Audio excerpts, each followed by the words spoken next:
यानी कि कल मोनोसेकेराइड टॉपिक डाला और मोनोसेकेराइड में हमने तीनों चीजें कंप्लीट करनी है, तीन मोनोसेकेराइड, ग्लूकोज, फ्रक्टोज और ग्लैक्टोज, जिसमें ग्लूकोज के बारे में हमारा चल ही रहा है। ग्लूकोज के बारे में हमने साइक्लिक स्ट्रक्चर तक इसके बारे में चीजें पढ़ ली हैं, ग्लूकोज की चीजें हमने काफी हद तक पढ़ ली है। लेकिन काफी इंपॉर्टेंट चीजें यहां पर एक चीज और रह जाता है कि जो ग्लूकोज की अल्फा फॉर्म और बीटा फॉर्म है वो एक दूसरे के क्या है, एनोमर्स।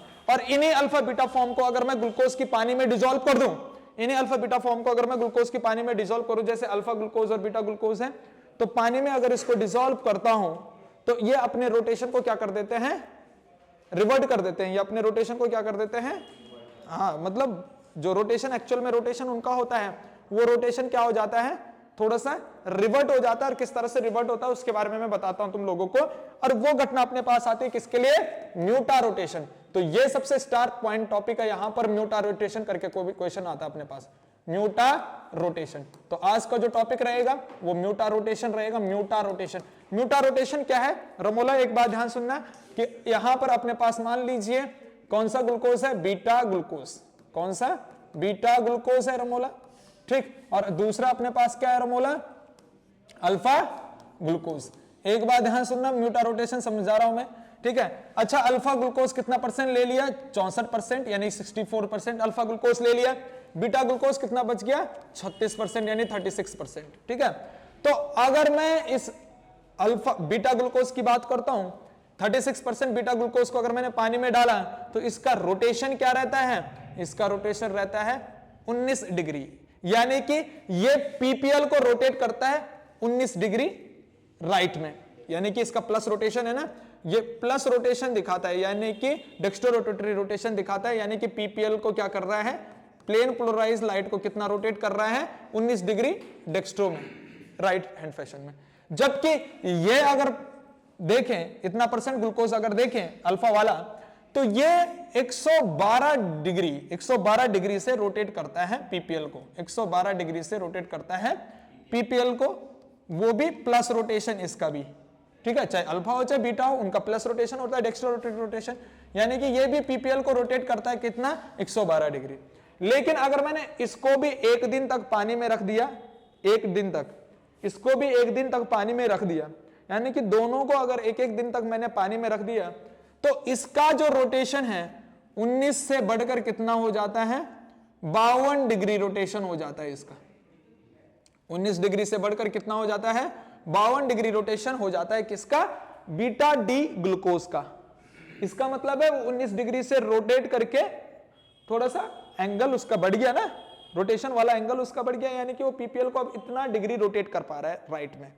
पहले इतना डिग्री रोटेट कर रहा था राइट में, डेक्स्ट्रो रोटेटरी रोटेशन, अब वो इतना डिग्री डेक्स्ट्रो रोटेटरी रोटेशन दिखा रहा है जब एक दिन पानी में है। तो ऐसे ही क्या है, यानी कि ये 19 से एक 52 पे आ गया, और ये क्या होगा, ये 112 है, और इसको भी एक दिन तक अगर पानी में रखो तो ये 112 से घटकर कहां पर आ जाएगा, 52 डिग्री पे।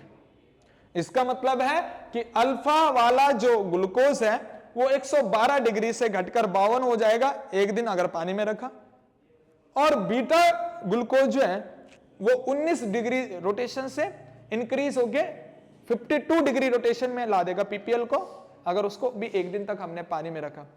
इसी रोटेशन को हम क्या कहते हैं, म्यूटा रोटेशन।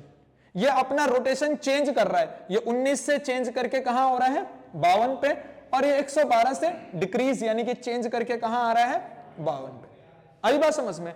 और इस फेनोमेना को हम क्या कहते हैं, म्यूटा रोटेशन। यानी कि ग्लूकोज क्या कर रहा है, ग्लूकोज क्या कर रहा है, चेंज देयर रोटेशन, या फिर पीपीएल की रोटेशन को रोटेट कर रहा है, वो चेंज कर रहा है ना। यानी कि हम सिंपल बात करते हैं कि यहां पर अगर मैं बात करता हूं तो ग्लूकोज क्या कर रहा है, चेंज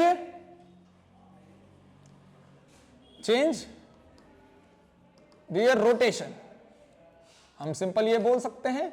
या फिर हम सिंपल क्या बोल सकते हैं कि अगर मैंने ग्लूकोज को अल्फा ग्लूकोज और बीटा ग्लूकोज को एक दिन तक पानी में रखा, ठीक है ना, यानी कि व्हेन, हम क्या बोल सकते हैं, when alpha and beta D glucose, alpha D glucose and beta D glucose dissolve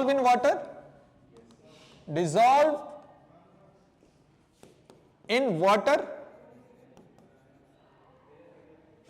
for क्या, फॉर 1 डे। ठीक है भाई रमोला, एक दिन तक उसको पानी में घोला। तो हमें देखने को मिला, यहां पर अगर बात करते हैं रमोला, यहां पर अगर बात कर रहे हैं हम फॉर 1 डे। ठीक है, एक दिन तक हमने क्या करा, इसको पानी में घोल के रखा रमोला। हम क्या कर देते हैं रमोला यहां पर फॉर 1 डे या फिर 1 और 2 डे। ठीक है, 1 या 2 दिन हम बोल सकते हैं, हम सीधे यहां पर ऐसे लिख लेते हैं 1-2 दिन तक, 1 and 2 days। 1 और 2 दिन तक इसको हमने कहां पर रखा, पानी में रखा। ठीक, then both alpha and beta form of glucose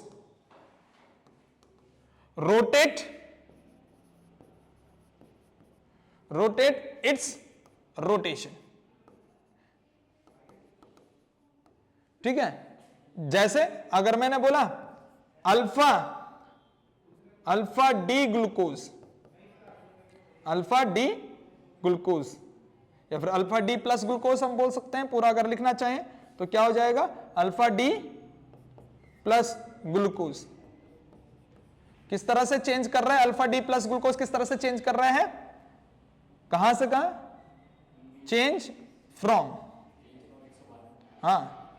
change from कहां से कहां, change from 112 degree to 52 degree.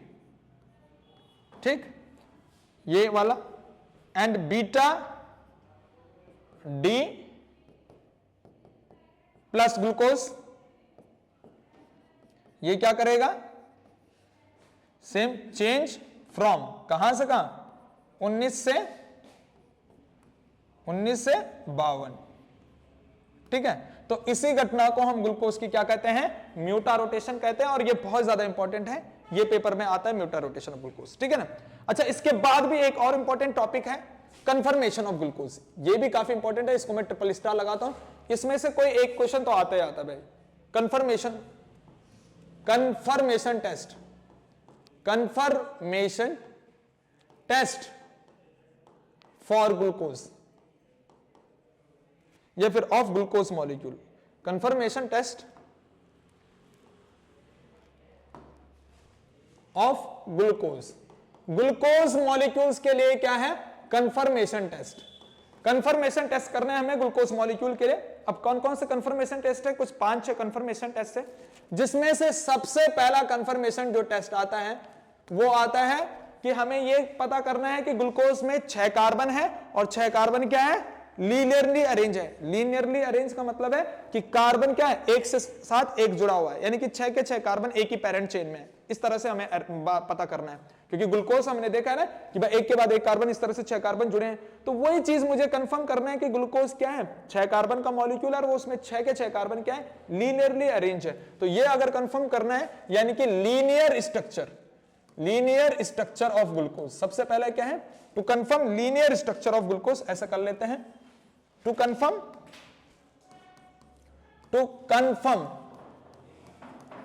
Linear, ठीक है, linear structure of glucose. Ramola, सबसे पहले मुझे क्या कंफर्म करना है कि ग्लूकोज लीनियर स्ट्रक्चर में है, यानी कि उसके 6 के 6 कार्बन एक ही पेरेंट चेन में है, तो उसको कंफर्म करना है। तो जब हम इस चीज को कंफर्म करते हैं तो हम ग्लूकोज के साथ रिएक्शन कर देते हैं, किसके, reaction with HI, hydrogen iodide, HI के साथ रिएक्शन करते हैं। Prolonged reaction with prolonged reaction, HI के साथ क्या करते हैं, प्रोलॉन्ग्ड रिएक्शन करते हैं। प्रोलॉन्ग्ड का मतलब समझते हो, प्रोलॉन्ग्ड रिएक्शन का मतलब लंबे समय तक हम उसको HI के साथ ट्रीट करते रहेंगे। ठीक है, यानी कि उसको काफी समय तक HI के साथ ट्रीट करेंगे। तो जैसे अगर मैं ग्लूकोज की बात करता हूं, ग्लूकोज अपने पास क्या है, CHO, और बीच में क्या है भाई, CHOH का होल 4, और लास्ट में क्या है, CH2OH। ये ग्लूकोज है। अगर इस ग्लूकोज में मैं क्या डालता हूं रमोला, इस ग्लूकोज में मैं अगर HI डालता हूं, हाइड्रोजन आयोडाइड, तो होता पता क्या है, ये ग्लूकोज लंबे समय तक अगर मैं इसको HI के साथ ट्रीट करता हूं तो ग्लूकोज पता किस में कन्वर्ट हो जाता है, ग्लूकोज ये 6 कार्बन में इस तरह से एन हेक्सेन बन जाता है रमोला। रमोला क्या बन जाता है, यहां पर 3 हाइड्रोजन, यहां बीच बीच में 2-2 हाइड्रोजन आ जाएंगे, है ना, और ये इस तरह से क्या बन जाएगा रमोला, एन हेक्सेन, यानी कि नॉर्मल हेक्सेन बन जाएगा। ग्लूकोज किस में कन्वर्ट हो जाएगा Ramola, normal hexane. N hexane मतलब नॉर्मल हेक्सेन, और नॉर्मल हेक्सेन मतलब कोई भी ब्रांच नहीं है इसमें। एन का मतलब नॉर्मल, हेक्सेन मतलब नॉर्मल हेक्सेन। यहां पर अपने पास है नॉर्मल हेक्सेन, मतलब इसमें 6 कार्बन तो है लेकिन कोई ब्रांच में नहीं है, 6 के 6 कार्बन एक ही चेन में आ गए। आई बात समझ में? तो ये अपने पास क्या बन जाएगा, लीनियर स्ट्रक्चर बन जाएगा ग्लूकोज का, मतलब ये ग्लूकोज का लीनियर फॉर्म कन्वर्ट हो गया, यानी एन हेक्सेन में कन्वर्ट हो गया। तो ये जब एन हेक्सेन है तो मुझे पता है एन हेक्सेन मतलब नॉर्मल हेक्सेन, 6 के 6 कार्बन एक ही लाइन में है, तो इस वजह से ये चीज कंफर्म हो जाती है कि ग्लूकोज के 6 के 6 कार्बन क्या है, लीनियरली अरेंज है। तो सबसे पहला ये है। अच्छा, दूसरा कंफर्मेशन ये आता है कि क्या ग्लूकोज में कार्बोनिल कार्बन है, क्या ग्लूकोज में कार्बोनिल ग्रुप है। तो उसको कंफर्म करने के लिए to confirm carbonyl group, carbonyl group यानी C double bond O group, carbonyl group of glucose. Glucose का अगर मुझे कार्बोनिल ग्रुप को कंफर्म करना है कि ग्लूकोज में क्या है, कार्बोनिल ग्रुप है, अगर मुझे यह कंफर्म करना है कि ग्लूकोज के अंदर क्या है, कार्बोनिल ग्रुप यानी CO वाला ग्रुप है, तो उसको कंफर्म करने के लिए, कार्बोनिल ग्रुप को कंफर्म करने के लिए मुझे क्या करना पड़ता है, हाइड्रोक्सिलमाइन के साथ रिएक्शन करनी पड़ती है। जैसे हमने NAR पढ़ा ना, NAR न्यूक्लियोफिलिक एडिशन रिएक्शन पढ़ा था एल्डिहाइड कीटोन कार्बोक्सिलिक एसिड वाले चैप्टर में, न्यूक्लियोफिलिक एडिशन रिएक्शन, जिसमें मैंने बोला था 5 केस है और 5 टाइप की रिएक्शन है, और 5 में जो 5वें वाला है उसकी 6 और है, केस 1 केस 2 इस तरह से मैंने बताया था NAR न्यूक्लियोफिलिक एडिशन रिएक्शन। तो वैसे ही यहां पर भी है, कार्बोनिल ग्रुप को टेस्ट करने के लिए वही चीज हम यहां पर करते हैं, एडिशन ऑफ, इसके साथ एडिशन ऑफ किसका, हाइड्रोक्सिलमाइन, हाइड्रोक्सिलमाइन का रिएक्शन करवाते हैं, या फिर हाइड्रोक्सिलमाइन का एडिशन कराते हैं। हाइड्रोक्सिलमाइन क्या है रमोला, यह है NH2 और ये OH, यह है हाइड्रोक्सिलमाइन, ठीक रमोला। जैसे ही मैं ग्लूकोज के साथ हाइड्रोक्सिलमाइन की रिएक्शन कराता हूं तो ग्लूकोज का पहला कार्बन क्या है, एल्डिहाइड वाला रमोला, CHO है, ये मैंने बना दिया पहला कार्बन CHO, बाकी बीच में 4 कार्बन क्या है, CH-OH, और लास्ट कार्बन क्या है रमोला इसका, CH2OH, ठीक है। अब मैं इसमें किसकी रिएक्शन करवाता हूं, यहां पर हाइड्रोक्सिलमाइन NH2OH। तो ये NH2OH पता क्या करता है, ये हाइड्रोक्सिलमाइन कार्बोनिल के ऑक्सीजन के साथ रिएक्शन करके ऑक्सीजन को हटा देता है यहां से, ठीक है। तो यहां से ये ऑक्सीजन हटाएगा, हाइड्रोक्सिलमाइन कार्बोनिल का ऑक्सीजन हटाएगा, ठीक है। हाइड्रोक्सिलमाइन क्या करेगा, NAR करके इस कार्बोनिल का ऑक्सीजन हटाएगा और अपना क्या हटाएगा, H2, और यहां से क्या रिमूव हो जाएगा, -H2O। अबे H2 यहां से जाएगा और ऑक्सीजन यहां से जाएगा, ठीक है रमोला। तो अब इस कार्बन की 2 वैलेंसी फ्री रहेगी रमोला, अरे इस कार्बन पे 1 हाइड्रोजन, इसकी 2 वैलेंसी फ्री रह गई, जहां ऑक्सीजन था वहां से ऑक्सीजन उड़ गया, बाकी क्या है CHOH का होल 4 और लास्ट में क्या है CH2OH। अच्छा, एक बात याद रखना रमोला, इसमें डबल बॉन्ड ऑक्सीजन था, वो ऑक्सीजन तो चले गया, इसकी 2 वैलेंसी फ्री होगी कार्बन की। ऐसे नाइट्रोजन में 2 हाइड्रोजन थे, वो दोनों हाइड्रोजन भी चले गए, तो नाइट्रोजन की भी 2 वैलेंसी फ्री हो गई। तो ये नाइट्रोजन यहां पर इस तरह से जुड़ जाता है, यानी NOH इस तरह से जुड़ जाता है, जिसको हमारे पास ये तो हाइड्रोक्सिलमाइन है, हाइड्रोक्सिलमाइन अगर ग्लूकोज के साथ जुड़ता है तो क्या बन जाता है, ग्लूकोक्साइन, क्या बनता है, ग्लूकोक्साइन। और जब ये ग्लूकोक्साइन स्ट्रक्चर में बदल जाता है तो तब मुझे पता चल जाता है कि हाइड्रोक्सिलमाइन ने ग्लूकोज के कार्बोनिल ग्रुप के साथ ही रिएक्शन करी होगी, क्योंकि हाइड्रोक्सिलमाइन कार्बोनिल ग्रुप के साथ रिएक्शन करता है, वहां से ऑक्सीजन हटाता है। तो इसका मतलब मुझे यह कंफर्म हो जाता है कि ग्लूकोज में क्या है, कार्बोनिल ग्रुप वाला कार्बन है, ठीक है। तो इससे मुझे पता हो जाएगा कि confirm carbonyl group in glucose या फिर कार्बोनिल ग्रुप ऑफ ग्लूकोज, ठीक है, जब हम इसके हाइड्रोक्सिलमाइन के साथ रिएक्शन करते हैं, ठीक। अच्छा, तीसरी जो कंफर्मेशन टेस्ट है, हमें सबसे पहले तो यह पता चल गया ग्लूकोज में 6 कार्बन है और वो लीनियरली है। दूसरा कंफर्मेशन हमारे पास ये पता चल गया कि ग्लूकोज में क्या कार्बोनिल ग्रुप है, लेकिन कार्बोनिल ग्रुप किसका है, कार्बोनिल ग्रुप तो बहुत में है, कीटोन में भी है और एल्डिहाइड में भी है, क्योंकि कार्बोहाइड्रेट तो अपने पास पॉलीहाइड्रोक्सी एल्डिहाइड कीटोन है। लेकिन अगर मुझे ये कंफर्म करना है कि ये कार्बोनिल ग्रुप किसका है, एल्डिहाइड का, तो वो तीसरा टेस्ट आ जाएगा to confirm aldehyde group in glucose. तीसरा जो कंफर्मेशन टेस्ट आ जाता है टू कंफर्म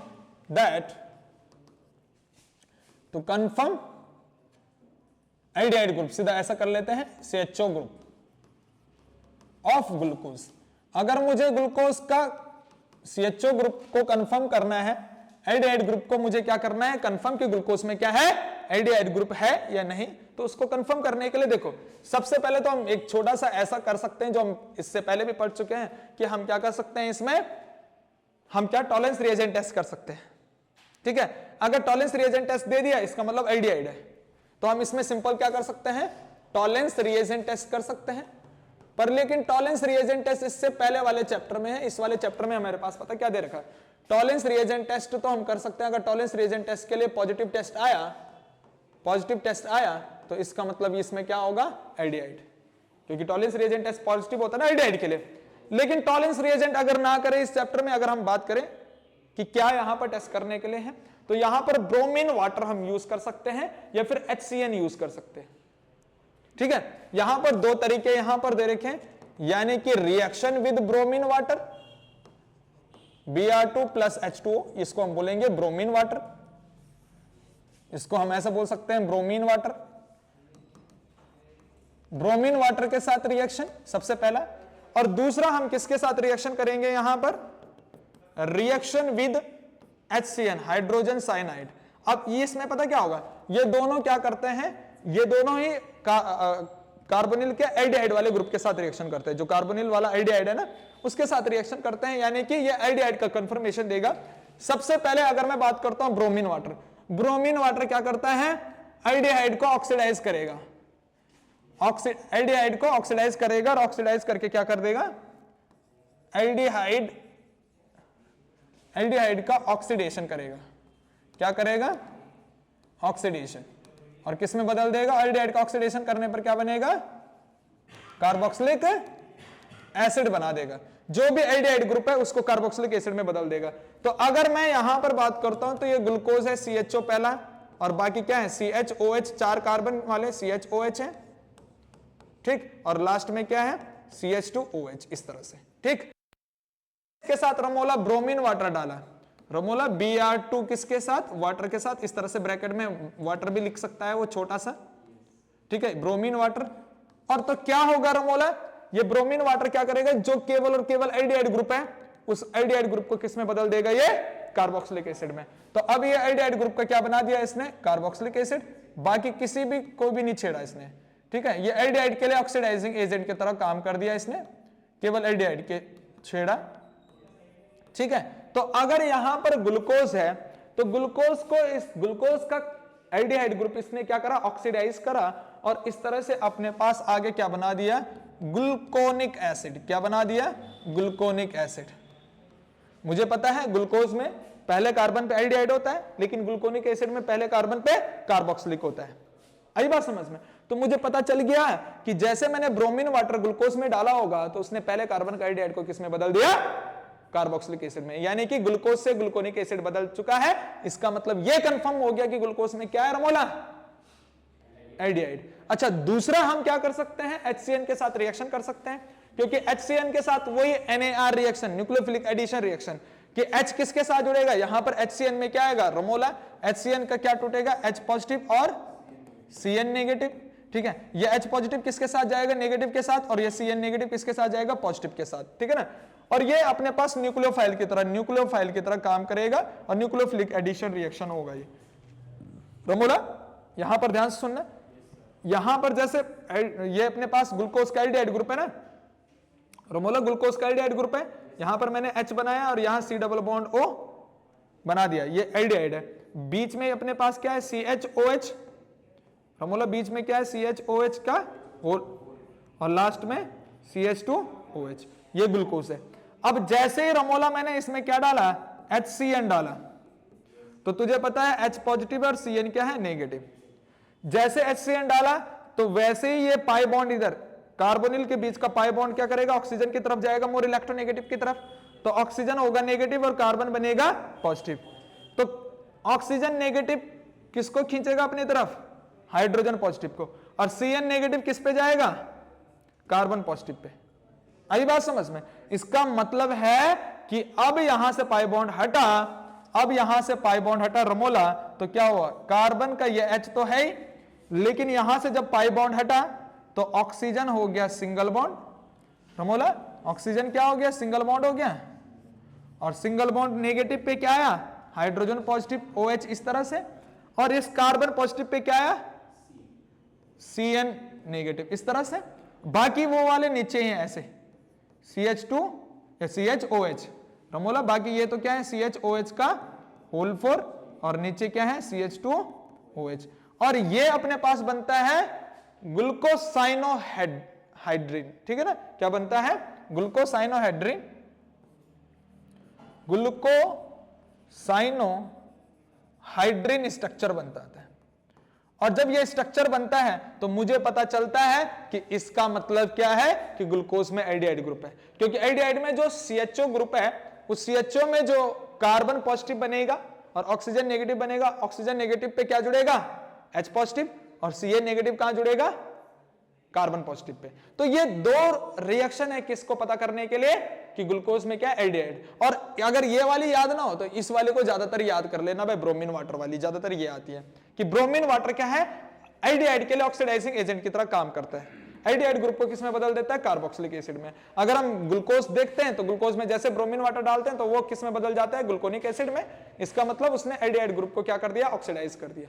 इसका मतलब ये कंफर्म हो गया कि ग्लूकोज में क्या है, एल्डिहाइड ग्रुप है, ठीक है। अच्छा 3 कंफर्मेशन हो गए रमोला।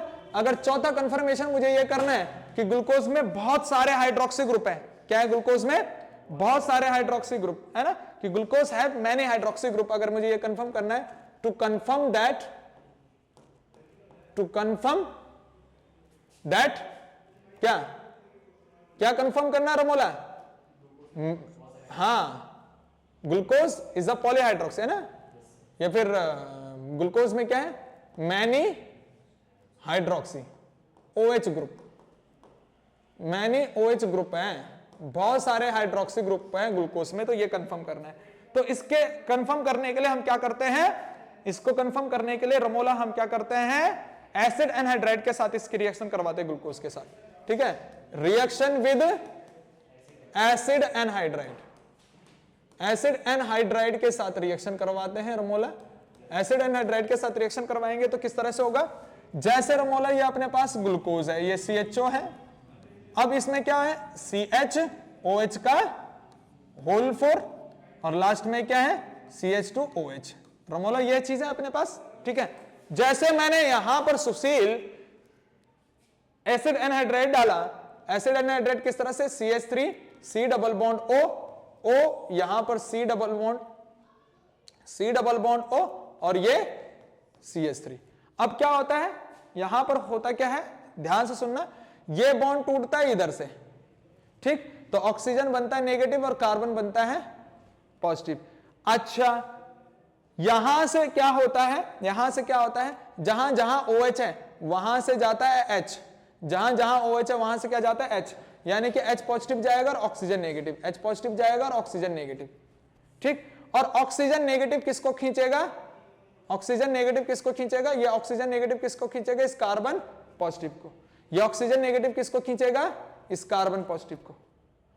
और ये H पॉजिटिव किस पे जाएगा, ऑक्सीजन नेगेटिव पे। इसका मतलब है कि ये वाला ग्रुप COCH3 वाला ग्रुप ऑक्सीजन के साथ जुड़ेगा और आगे क्या बनेगा रमोला, ध्यान सुनना, ये पहला कार्बन तो CHO है ही, अच्छा बीच में क्या है रमोला, CH और OH का O नेगेटिव रहा, H पॉजिटिव तो चले गया, और O नेगेटिव ने किसको खींचा, C पॉजिटिव को, COCH3 को अपने पास खींचा, यानी कि COCH3 को इस O नेगेटिव ने खींचा अपने पास। और कितने OH हैं इसमें, 4, तो इसके बाहर क्या कर देंगे इस तरह से 4, ठीक। और एक OH का है लास्ट में, तो वहां पर भी करेंगे CH2 और O नेगेटिव किसको खींचेगा, इस कार्बन पॉजिटिव को, यानी कि C डबल बॉन्ड O और CH3। ऐसा रमोला हमारे पास ये वाला ग्रुप क्या होता है, CH3COO। अरे CH3COO बोलते हैं, एसीटेट वाला ग्रुप बोलते हैं इसको, ठीक। तो यहां पर 5-5 एसीटेट देखने को मिल जाते हैं, एक एसीटेट इधर और 4 एसीटेट इधर, तो 5 एसीटेट देखने को मिल जाता है। इस स्ट्रक्चर को नाम देते हैं ग्लूको पेंटा एसीटेट, ग्लूको पेंटा एसीटेट नाम देते हैं इसको। ग्लूको पेंटा एसीटेट मतलब ग्लूको मतलब ग्लूकोज और उसके साथ क्या जुड़ गए हैं, 5 एसीटेट, और 5 एसीटेट केवल कहां जुड़ेगा, जहां OH ग्रुप होगा। इसका मतलब हमें यह पता चल जाता है कि ग्लूकोज में 5 OH ग्रुप हैं, यानी कि 5 OH ग्रुप मतलब बहुत सारे OH group, many OH group है ना। तो इससे कंफर्म हो जाता है कि ग्लूकोज क्या है, पॉलीहाइड्रोक्सी एल्डिहाइड है, ठीक है ना, या उसमें बहुत सारे हाइड्रोक्सी ग्रुप है। अच्छा, लास्ट कंफर्मेशन अगर मैं करता हूं कि पॉलीहाइड्रोक्सी तो मैंने कर दिया, लेकिन इसमें से कौन कितने हाइड्रोक्सी प्राइमरी है और कितने हाइड्रोक्सी सेकेंडरी है। भाई यहां पर देखना है, अगर मैं देखो 4 हाइड्रोक्सी तो बीच में जिनको हम सेकेंडरी बोलेंगे, और 1 हाइड्रोक्सी क्या है लास्ट में OH यानी प्राइमरी। लेकिन अगर मुझे यह कंफर्म करना है कि 1 प्राइमरी है और बाकी 4 क्या है सेकेंडरी, 5 हाइड्रोक्सी तो हमें पता चल गया, लेकिन अगर उस 5 में से कितने सेकेंडरी और कितने प्राइमरी है वो पता करना है, तो उसके लिए हम क्या करते हैं, यानी कि हमें क्या पता करना है, to confirm that Ramola, to confirm that क्या, प्राइमरी और secondary hydroxy group, primary and secondary hydroxy group, ठीक है, primary and secondary hydroxy group, to confirm that primary and secondary hydroxy group of glucose. Primary और secondary hydroxy group glucose का अगर मुझे confirm करना है तो मुझे क्या करना पड़ेगा, रमोला, एक बात ध्यान रखना, यहां पर रिएक्शन करनी पड़ेगी HNO3 के साथ, रिएक्शन विद HNO3। अब HNO3 पता क्या करता है, यहां पर HNO3, यहां पर कौन सा HNO3, कंसंट्रेटेड, ये कंसंट्रेटेड HNO3 क्या होता है, ऑक्सीडेशन करवाता है। और ऑक्सीडेशन किसका करवाता है, एल्डिहाइड का ऑक्सीडेशन करवाएगा, CHO का, और किसका, प्राइमरी हाइड्रोक्सी का, ठीक है। एल्डिहाइड का ऑक्सीडेशन कराने पर भी ये क्या बना देगा, कार्बोक्सिलिक एसिड बना देगा, और प्राइमरी हाइड्रोक्सी का भी ऑक्सीडेशन करने पर कार्बोक्सिलिक एसिड बना देगा, यानी कि दोनों को कार्बोक्सिलिक एसिड बनाएगा। तो हमारे पास क्या होगा, ये कंसंट्रेटेड HNO3 केवल क्या करता है, एल्डिहाइड को कार्बोक्सिलिक में और प्राइमरी हाइड्रोक्सी को कार्बोक्सिलिक में। तो अगर मैं बात करता हूं, जैसे मैंने ये ग्लूकोज यहां पर CHO और ये CHOH का होल 4, और यहां पर अगर मुझे क्या कंफर्म करना है भाई, अगर मुझे कंफर्म करना है टू कंफर्म दैट प्राइमरी और सेकेंडरी हाइड्रोक्सी ग्रुप ग्लूकोज में, तो प्राइमरी और सेकेंडरी हाइड्रोक्सी ग्रुप कंफर्म करने के लिए मुझे क्या करना पड़ता है Ramola, reaction with HNO3, nitric acid के साथ रिएक्शन करना पड़ता है। जैसे मैं नाइट्रिक एसिड के साथ रिएक्शन करता हूं तो नाइट्रिक एसिड क्या करता है, ऑक्सीडाइजिंग एजेंट की तरह बिहेव शो करता है, यानी कि ये ऑक्सीडेशन करेगा किसका, एल्डिहाइड का कार्बोक्सिलिक एसिड में, और प्राइमरी OH का यानी प्राइमरी हाइड्रोक्सी का कार्बोक्सिलिक एसिड में। तो जैसे हमारे पास ये ग्लूकोज है, ग्लूकोज में सबसे पहला कार्बन पे क्या है, एल्डिहाइड, और लास्ट वाले पे क्या है, प्राइमरी वाला। तो क्या करेगा ये, जैसे इस ग्लूकोज में मैंने कंसंट्रेटेड HNO3 डाला तो इसने एल्डिहाइड को कार्बोक्सिलिक एसिड में बदल दिया, और या बीच में इसने कुछ नहीं करा, और लास्ट वाले कार्बन को भी किसमें बदल दिया, कार्बोक्सिलिक एसिड में। तो यहां पर जो स्ट्रक्चर आगे बन जाती है, इस स्ट्रक्चर का नाम है सैकरिक एसिड। क्या नाम है इसका, सैकरिक एसिड। तो सैकरिक एसिड में पता क्या होता है, ग्लूकोज की जैसे स्ट्रक्चर सैकरिक एसिड की होती है, लेकिन सैकरिक एसिड में पहले कार्बन पे भी कार्बोक्सिलिक और लास्ट कार्बन पे भी कार्बोक्सिलिक है ना। तो हमें पता चलता है यार कि अगर ग्लूकोज में मैंने ये कंसंट्रेटेड HNO3 डाला तो इसने 2 कार्बन सीधे किसमें बदल दिया, यानी सैकरिक एसिड में बदल दिया। इसका मतलब पहला कार्बन एल्डिहाइड वाला रहा था, वो हमें पहले पता चल गया था। इसका मतलब इसने एल्डिहाइड, एक कार्बन तो एल्डिहाइड को कार्बोक्सिलिक एसिड में बचा, ठीक, यानी एक कार्बन जो है एल्डिहाइड वाला कार्बोक्सिलिक एसिड में बदला इसने। अब इसमें एक ही कार्बन का ये लास्ट वाला जो बचा वही OH रहा होगा, और उसी को इसने क्या करा, कार्बोक्सिलिक एसिड में बदला। इसका मतलब जहां 5 OH हमारे पास कंफर्म हुए थे, वहां ये HNO3 डालने से पता चल गया कि 2 कार्बोक्सिलिक एसिड बने हैं, जिसमें एक का तो एल्डिहाइड का कार्बोक्सिलिक बना है, दूसरे में इस लास्ट वाले कार्बन का कार्बोक्सिलिक एसिड बना है। इसका मतलब एक ही प्राइमरी OH है इसमें, बाकी 4 क्या है, सेकेंडरी हाइड्रोक्सी ग्रुप है। तो ये इससे कंफर्म हो चुका है कि यहां पर क्या है भाई, एक तो अपने पास क्या है, एक तो अपने पास क्या है प्राइमरी हाइड्रोक्सी, एक तो प्राइमरी हाइड्रोक्सी है और चार क्या है, चार क्या है सेकेंडरी हाइड्रोक्सी। ठीक है, तो ये बात हमें इससे पता चल गई।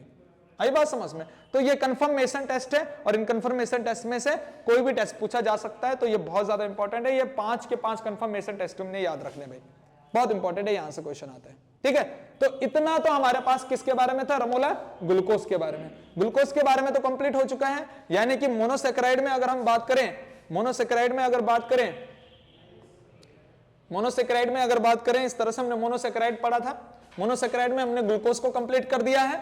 अब हमारे पास दूसरा मोनोसेक्राइड है फ्रक्टोज। तो फ्रक्टोज के बारे में इतना ज्यादा नहीं है जितना ग्लूकोज के बारे में। फ्रक्टोज के बारे में थोड़ा सा ही टॉपिक अपने पास है, उसको देख लेते हैं फ्रक्टोज के बारे में। ठीक है, तो अगर मैं रमोला यहां पर बात करता हूं नेक्स्ट मोनोसेक्राइड का, जो कि अपने पास क्या रहेगा, फ्रक्टोज। ठीक है, रमोला अगर मैं फ्रक्टोज की बात करता हूं, क्या रमोला को फ्रक्टोज का फॉर्मूला पता है? रमोला ग्लूकोज फ्रक्टोज और गैलेक्टोज का फॉर्मूला सेम है, C6H12O6। ठीक है, लेकिन अगर मैं फ्रक्टोज का स्ट्रक्चर बनाता हूं तो ग्लूकोज में जैसा एल्डिहाइड होता है पहले कार्बन पे, फ्रक्टोज पे कीटोन होता है दूसरे कार्बन पे। ठीक है, यानी कि रमोला अगर मैं यहां पर क्या बोलता हूं 6 कार्बन बनाता हूं, 1 2 3 4 5 6, तो इसका पहला कार्बन भी CH2OH होता है और लास्ट कार्बन भी CH2OH होता है रमोला। ठीक है, अच्छा बीच दूसरा वाला कार्बन इसका कीटोन वाला बन जाता है रमोला। रमोला ये पहला कार्बन, ये दूसरा कार्बन, ये तीसरा कार्बन, ये चौथा कार्बन, ये पांचवा कार्बन, ये छठा कार्बन। ठीक है, अब एक बात ध्यान से सुनना है, दूसरा कार्बन का तो कीटोन बन गया। अच्छा, तीसरे कार्बन का OH लेफ्ट साइड होता है, बाकी सबका OH राइट साइड होता है, इस बात को याद रखना। जहां OH लगे वहां HH भी लगा दीजिएगा। तो इस तरह से तुम्हारे पास किसका स्ट्रक्चर बन गया है, फ्रक्टोज का। इस फ्रक्टोज में दूसरे कार्बन पे कीटोन है। आई बात समझ में? अच्छा, इस फ्रक्टोज को मैं क्या नाम देता हूं, इस फ्रक्टोज को हम आल्सो कॉल्ड कीटोहेक्सोज। क्या नाम देते हैं इसको Ramola? Also called ketohexose, ketohexose. अच्छा रमोला इसको कीटोहेक्सोज क्यों नाम देते हो? कीटो मतलब कीटोन ग्रुप, हेक्सोज मतलब 6 कार्बन। कीटो मतलब क्या है इसमें, अबे रमोला कीटो का मतलब क्या है इसमें, कीटोन ग्रुप है। ठीक, और हेक्सोज मतलब 6 कार्बन, इस वजह से इसको हम क्या कहते हैं, कीटोहेक्सोज। अच्छा, इसको कीटोहेक्सोज के साथ साथ हम क्या कहते हैं, इसको लीवोज भी कहते हैं। जैसे ग्लूकोज को डेक्सट्रोज कहते हैं ना, इसको लीवोहेक्सोज या फिर लीवोज, लीवोहेक्सोज कह दो चाहे लीवोज कह दो। लीवो मतलब लेफ्ट, ये पीपीएल को लेफ्ट रोटेट करता है, लेफ्ट को हम नेगेटिव से रिप्रेजेंट करेंगे। हेक्सोज मतलब 6 कार्बन का। ठीक है ना, इसका मतलब क्या है कि ये पीपीएल को लेफ्ट साइड रोटेट करता है। जैसे ग्लूकोज पीपीएल को क्या कर रहा था, राइट साइड में रोटेट कर रहा था, ये पीपीएल को लेफ्ट साइड में रोटेट करेगा। जैसे मान लीजिए यहां पर ये मैंने इसके अंदर फ्रक्टोज भर दिया, ठीक है ना, इसमें क्या भर दिया, फ्रक्टोज। और अगर मैं यहां पर प्लेन रख रहा हूं और प्लेन के ऊपर क्या डाल रहा हूं, पीपीएल, प्लेन पोलराइज्ड लाइट, जो प्लेन के क्या है, परपेंडिकुलर है। और अगर मैं इस पे ये पीपीएल पास करवा रहा हूं, रमोला ध्यान सुनना, ऐसे मैंने इस इधर से पीपीएल गुजारी, यहां से जो प्लेन के परपेंडिकुलर लाइट होती है उसको कहते हैं पीपीएल, प्लेन पोलराइज्ड लाइट। ठीक है, जैसे यहां से पीपीएल गुजरा, रमोला ध्यान सुनना, जैसे यहां से पीपीएल गुजरा तो हुआ क्या, पीपीएल जैसे यहां से गुजरा तो ये लाइट क्या हो गई, जैसे ग्लूकोज क्या कर रहा था, राइट में रोटेट करवा रहा था, ये क्या करवाएगा, लेफ्ट में। तो ये इस तरह से इसको क्या कर देगा, थोड़ा सा लेफ्ट में घुमा देगा, इस पीपीएल को लेफ्ट साइड में घुमा देगा। और जब ये पीपीएल को लेफ्ट साइड में घुमा देगा तो हम इस वजह से इसको कह देंगे कि ये लीवो रोटेटरी रोटेशन शो कर रहा है, लीवो रोटेटरी, ये जो क्या रोटेशन शो कर रहा है fructose, laevo rotatory rotation, laevo rotatory rotation show कर रहा है। ठीक है ना, ग्लूकोज क्या कर रहा है, लीवो रोटेटरी रोटेशन शो कर रहा है। लीवो रोटेटरी का मतलब है माइनस रोटेशन। ठीक है, यहां पर लीवो का मतलब क्या होगा, माइनस। जैसे डेक्स्ट्रो का मतलब प्लस था, ऐसे लीवो का मतलब क्या है, माइनस। अच्छा, क्या तुम्हें यह पता चल गया कि ये पीपीएल को रोटेट कर रहे हैं, इसका मतलब ये क्या फ्रक्टोज क्या होगा, ऑप्टिकल, हाँ ऑप्टिकल एक्टिव होगा, ऑप्टिकल एक्टिव कंपाउंड होगा ये। ठीक है, ये ऑप्टिकल क्या, ऑप्टिकल एक्टिव कंपाउंड। अच्छा, ऑप्टिकल एक्टिव कंपाउंड जो पीपीएल को रोटेट कर देता है वो ऑप्टिकल एक्टिव है। लेकिन अगर मैं बात करता हूं, अगर हमारे पास पेपर में आ जाए तो पेपर में क्या हम वहां पर पीपीएल डालेंगे? नहीं डालेंगे। अगर हमें ऑप्टिकल एक्टिव कंपाउंड पहचानना है तो कैसे पहचाने, मैंने इससे पहले भी बताया था शिक्षांत, कैसे पहचानेंगे कि हम उसमें ऑप्टिकल एक्टिव कंपाउंड है कि नहीं है। किसी भी कंपाउंड को ऑप्टिकल एक्टिव बताना है तो कैसे पहचाने, ये सुशील बताएगा, बेवकूफ बच्चा है ये सुशील, ये बताएगा। एवरल,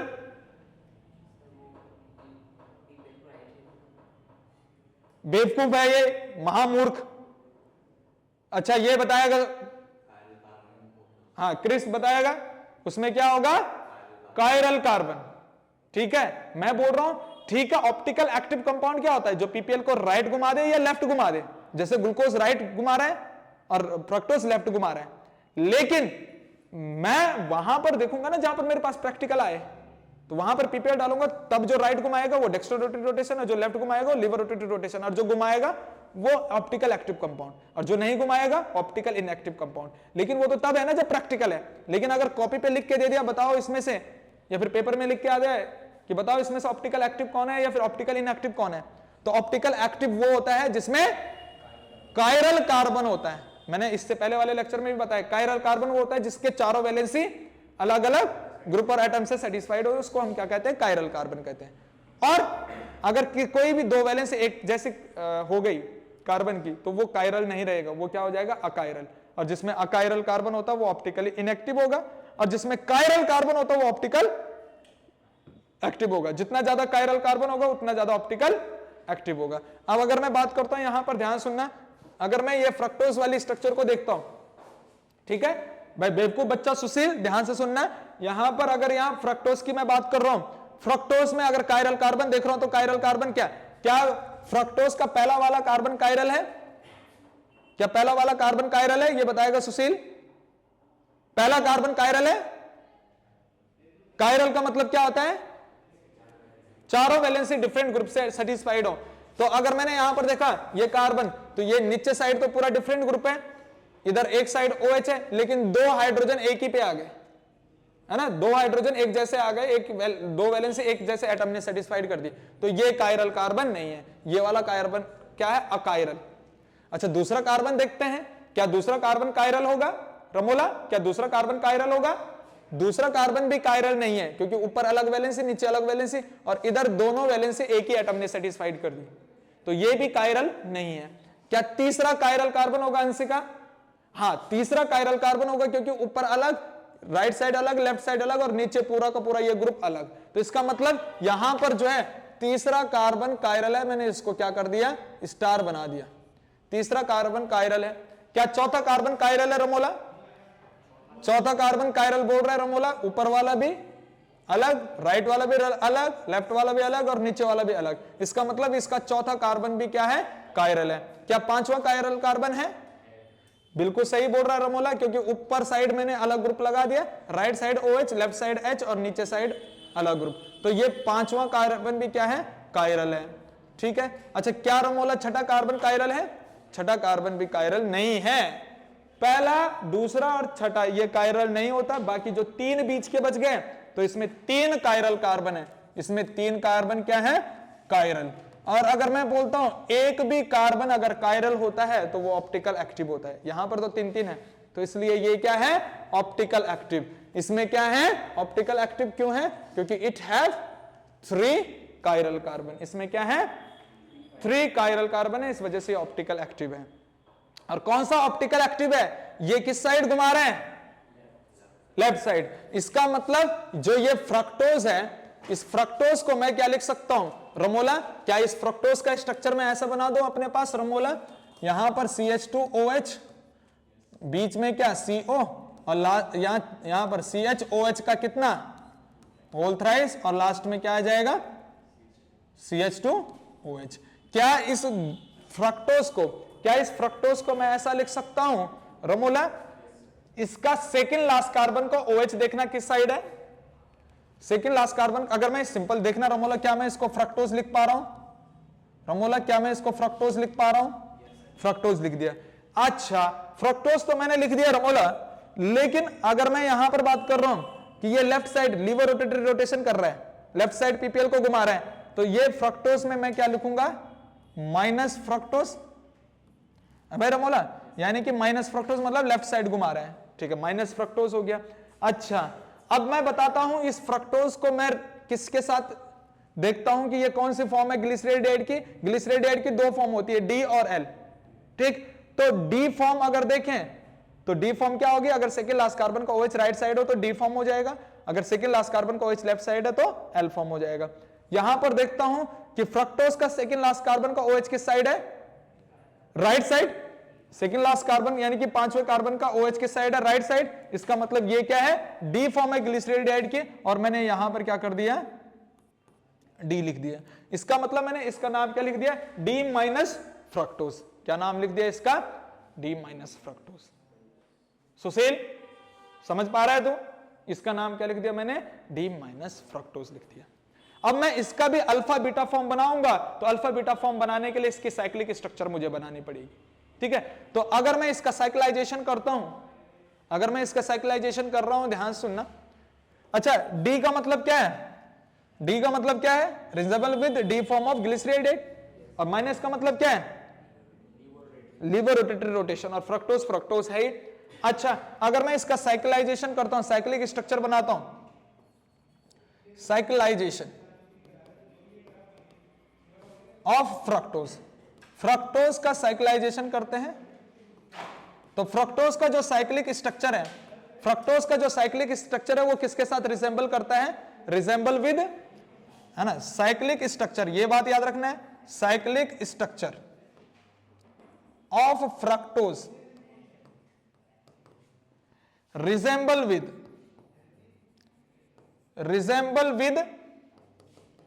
फ्यूरेन, किसके साथ, फ्यूरेन के साथ। और अगर फ्यूरेन का स्ट्रक्चर मैं देखता हूं रमोला, तो फ्यूरेन इस तरह से होता है, जैसे पेंटोज शुगर नहीं होती, ऐसे फ्यूरेन होता है, ये फ्यूरेन का स्ट्रक्चर है, ये क्या है, फ्यूरेन के साथ। अगर मैं फ्यूरेन के स्ट्रक्चर में इसको फ्रक्टोज को लेके आऊं, तो फ्यूरेन का स्ट्रक्चर में जब फ्रक्टोज को लेके आते हैं तो इसका बन जाता है फ्यूरानोज। फ्रक्टोज को फिर हम क्या बोलेंगे, फ्यूरानोज। उसके बारे में अभी देख लेते हैं, पहले साइक्लाइजेशन कर देते हैं। अगर मैं इसका साइक्लाइजेशन कर रहा हूं, ध्यान से सुनना रमोला, रमोला यहां पर ध्यान सुनना, इसका मैं साइक्लाइजेशन कर रहा हूं, ठीक है ना, इसका तो मैं साइक्लाइजेशन कर रहा हूं, पहले मैं यहां पर साइक्लाइजेशन कर देता हूं। जब यहां का इसका साइक्लाइजेशन करते हैं तो इसका दूसरा कार्बन पे है कार्बोनिल ग्रुप, रमोला दूसरे कार्बन पे है कार्बोनिल ग्रुप, ध्यान सुनना, जहां कार्बोनिल ग्रुप होता है वहां इसके साथ जुड़ता है पांचों वाला कार्बन का OH। दूसरे कार्बन पे कार्बोनिल ग्रुप है, मैं इसको थोड़ा सा ओपन बना देता हूं आगे, यहां पर तुम्हें अच्छे से समझ में नहीं आएगा, ठीक है, मैं आगे थोड़ा सा अच्छे से इसको बना देता हूं, ओपन स्ट्रक्चर दिखा देता हूं इसमें, कि मैंने बोला यहां पर ध्यान सुनना भाई, यहां पर क्या है CH2OH, और दूसरा कार्बन क्या है C डबल बॉन्ड O, तीसरा, चौथा, पांचवा, छठा कार्बन भी क्या है CH2OH। अच्छा, यहां पर क्या होगा, तीसरे कार्बन का OH लेफ्ट साइड, फिर सबका OH राइट साइड होगा भाई सुशील, ठीक है, ये HH मैंने कर दिया। अच्छा, एक बात ध्यान सुनना सुशील, यहां पर CO ग्रुप है, ठीक है, CO है दूसरे कार्बन पे, यानी कि ये पहला कार्बन, ये दूसरा कार्बन, ये तीसरा, ये चौथा, ये पांचवा, ये छठा। तो क्या होता है, कार्बोनिल ग्रुप यहां दूसरे कार्बन पे है, तो दूसरे कार्बन और पांचवें कार्बन के साथ क्या होता है, यहां पर साइक्लाइजेशन होता है। तो वही जैसे ग्लूकोज में है कि यहां से H पॉजिटिव जाएगा, ऑक्सीजन पे नेगेटिव आएगा, H पॉजिटिव जाएगा, और कार्बोनिल ग्रुप का जो है पाई बॉन्ड ऑक्सीजन की तरफ शिफ्ट होगा, तो ऑक्सीजन पे क्या आएगा, नेगेटिव, और कार्बन पे क्या आ जाएगा, पॉजिटिव। आई बात समझ। अब होगा क्या, ये नेगेटिव ऑक्सीजन किसको खींचेगा अपनी तरफ, H पॉजिटिव को, और ऑक्सीजन नेगेटिव किस पे अटैक करेगा, कार्बन पॉजिटिव पे। तो ये कुछ ऐसा हो जाएगा, ध्यान सुनना, ये कुछ ऐसा यहां पर हो रहा है, पहला कार्बन पे CH2OH है, उस पे कोई दिक्कत नहीं है। अच्छा, दूसरा कार्बन पे ऑक्सीजन के साथ आ गया H पॉजिटिव पांचवें कार्बन का, ठीक है, आई बात समझ में। और फिर यहां पर एक पॉजिटिव चार्ज रह गया कार्बन पे, ठीक, ये पॉजिटिव चार्ज, और फिर ये तीसरा कार्बन है, ये चौथा, ये पांचवा, और ये छठा CH2OH। अच्छा, एक बात ध्यान रखना, तीसरे कार्बन का OH लेफ्ट साइड, बाकी सबका OH राइट साइड। अच्छा, यहां पर OH था जिसका H क्या चले गया दूसरे कार्बन के साथ।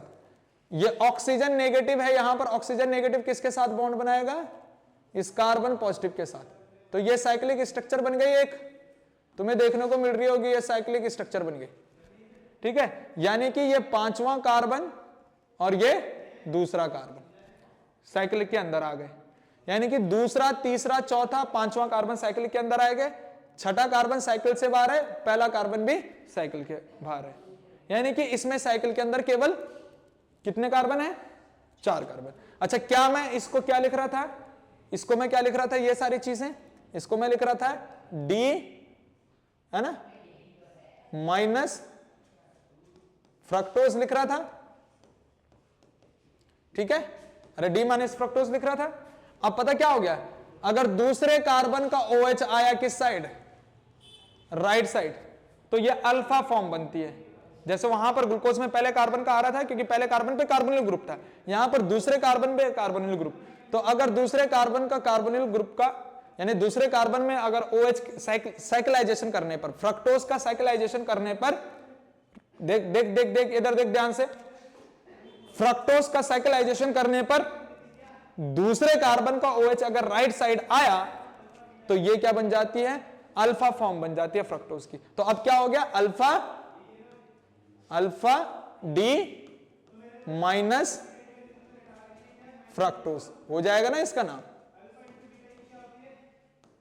बात समझ में है? तो इसका नाम क्या हो गया, अल्फा डी माइनस फ्रक्टोज हो गया। अच्छा, ऐसे ही अगर मैंने बोला कि ये OH लेफ्ट साइड आता तो क्या हो जाता रमोला, जैसे मैंने बात करी CH2OH है, ठीक, अगर ये OH लेफ्ट साइड आता सेकंड कार्बन का, रमोला तेरी बात समझ में आ रही है?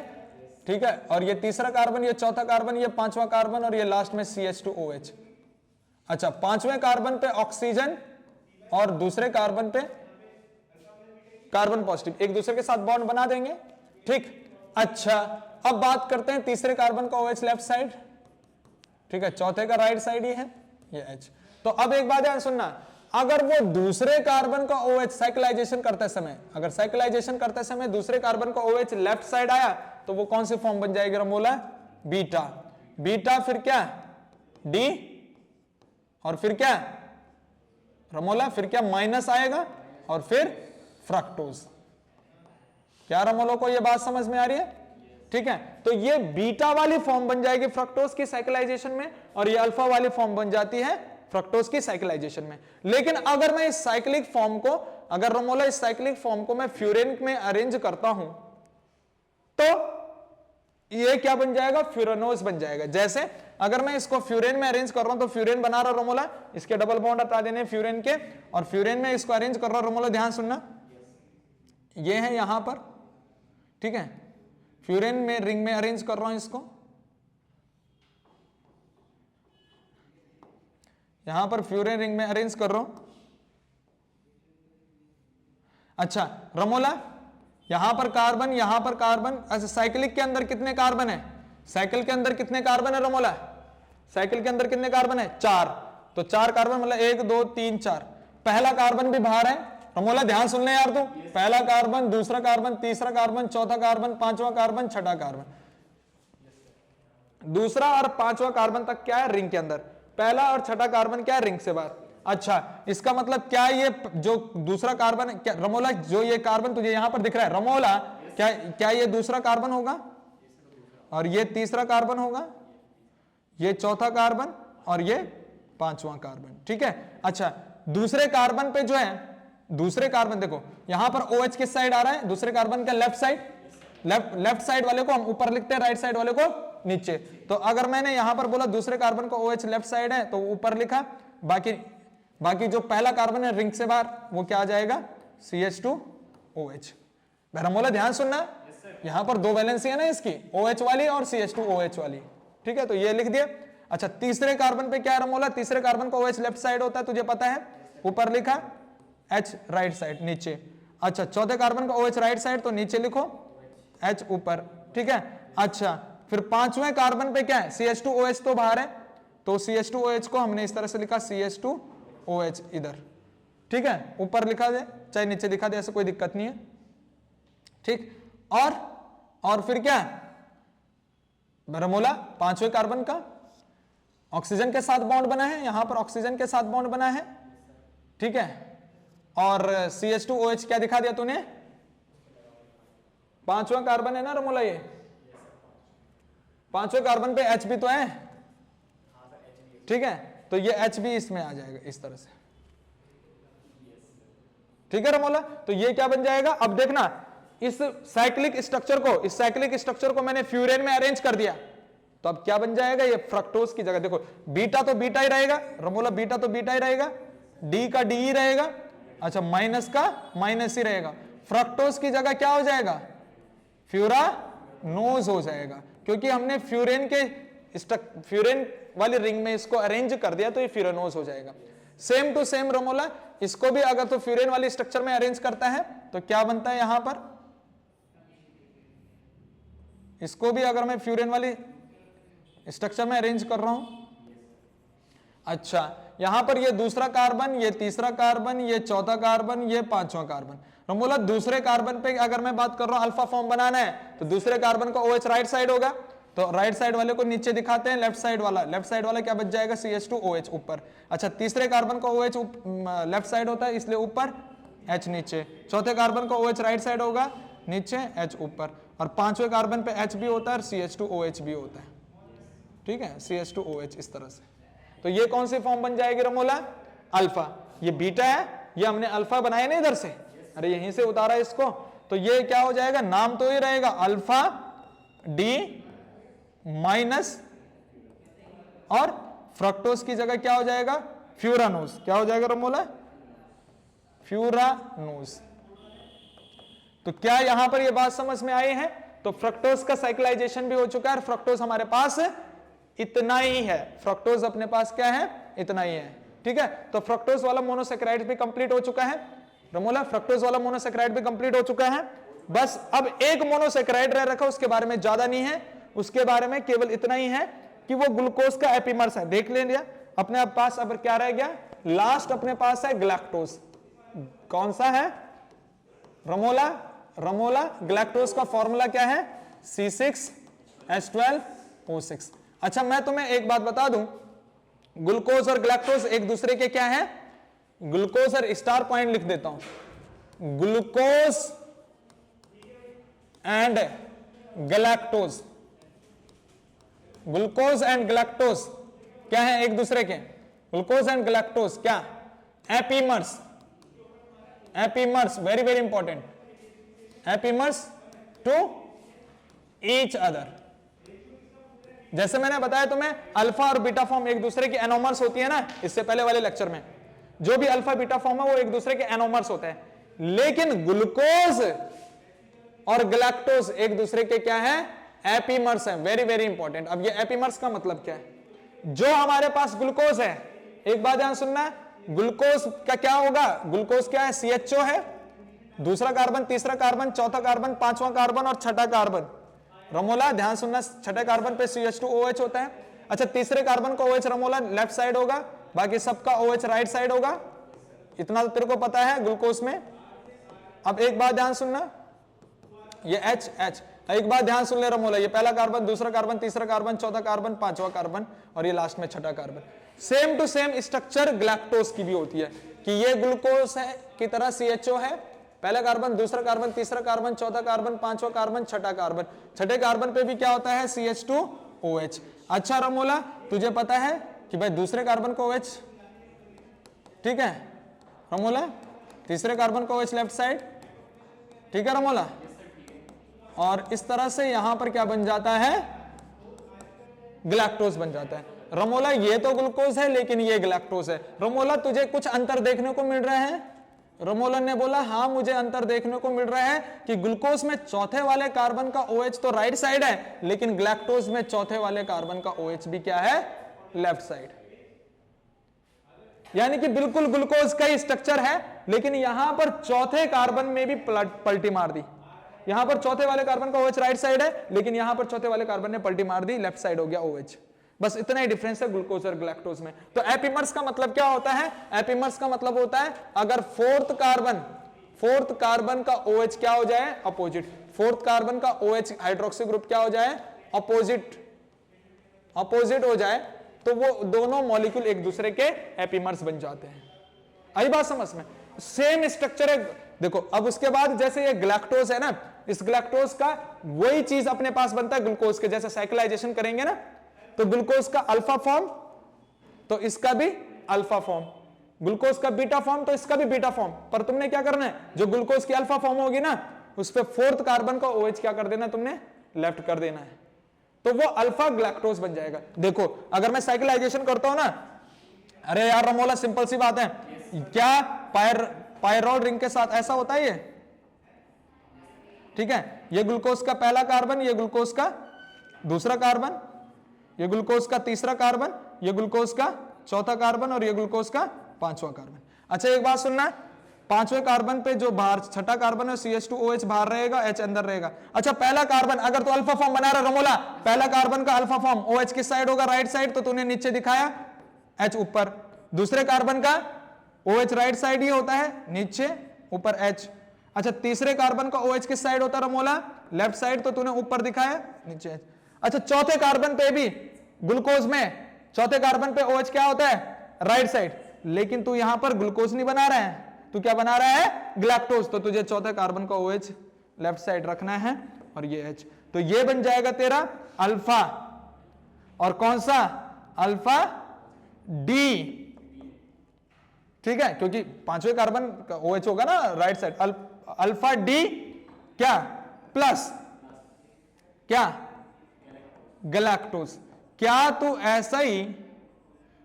ऐसा ही इसका बीटा बना सकता है? बीटा कैसा बना सकता है गैलेक्टोज का भाई रमोला?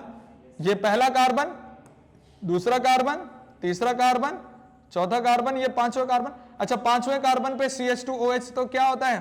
भार, ये H। पहला कार्बन है, ये दूसरा कार्बन है, ये तीसरा कार्बन है और ये चौथा कार्बन। अच्छा अगर तू बीटा फॉर्म बना रहा तो पहले कार्बन का OH क्या होगा?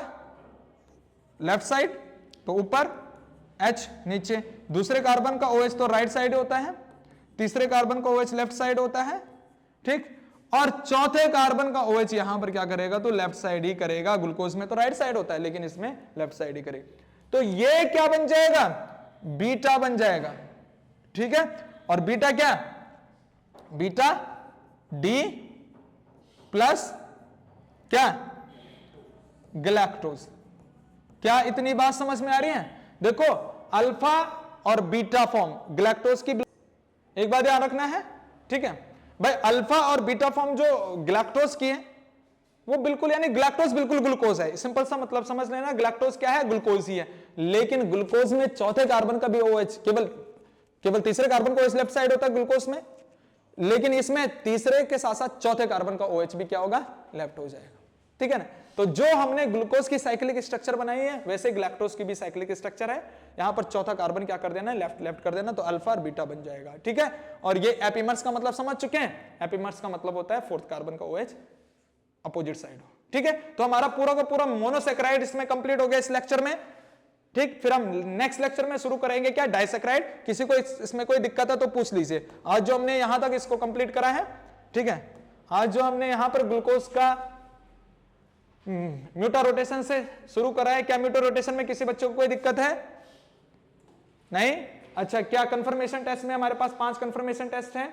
सबसे पहले लीनियर स्ट्रक्चर, दूसरा कार्बोनिल ग्रुप, इसमें कोई दिक्कत है? अच्छा आगे बढ़ते हैं। क्या यहां पर हमने बात करी है तीसरा कंफर्मेशन एल्डिहाइड वाला ग्रुप, इसमें दो अपने पास आता है ब्रोमीन वाटर के साथ रिएक्शन, और यही वाला याद रखना ब्रोमीन वाटर के साथ। HCN के साथ रखो ना रखो, पर ब्रोमीन वाटर ज्यादा इंपॉर्टेंट है, इसमें याद रख लेना, ठीक है। अच्छा, to confirm many hydroxy group, क्या इस पेज में डाउट है?